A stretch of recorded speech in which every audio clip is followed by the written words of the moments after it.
Hey everybody, today I'm going to make a quick video to show how you can get Kubota blades to fit a Gravely Commercial 40.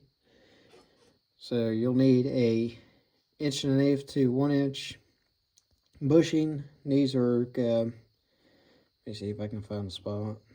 These are split bushings, and so far I don't like how these are, because this is what happened to the one I just cut out.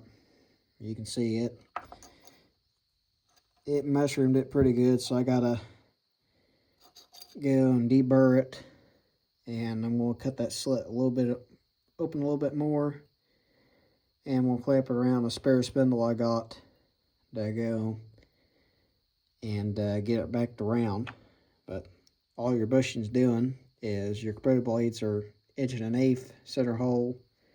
The Gravely ones are a 1 inch bore on the spindles. So, and a lot of these you'll have to cut the powder coating out of, particularly Oregon blades, which is what this one is. But pretty much you cut it to a 1/4 inch slice off of these, and it sits in there something like that, and it takes up that little bit of space where it mounts tight with your spindle. Now this is the first time I've used these. I bought a 10-pack of them on Amazon. It was like $20 for 10 of them. Even though they're split bushings, they call them oilless bearings. And so far, I'm not too terribly pleased with them, but I'll find out more when trying to mount them. But so far I've tried those, and those will work. You just probably got to take your time cutting them. In my case, it didn't help. I was trying to hold it with a little vise, and that's why it's bent so bad.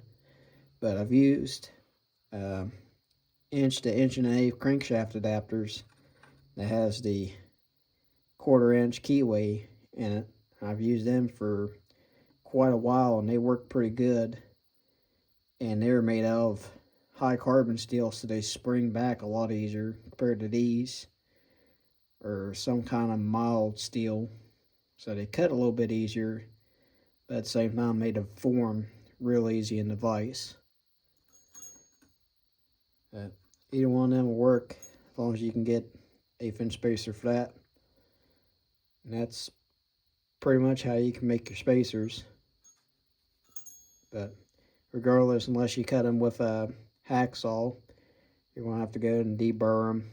And particularly if you go to use these oilless bearings, you're going to have to go and turn them back around. But other than that, these should work. I doubt if I'll put the link to them in the description of the video, because I don't want to say use these until I've actually had a chance to try them on a mower and see how well they fit and how well they hold up. But stay tuned.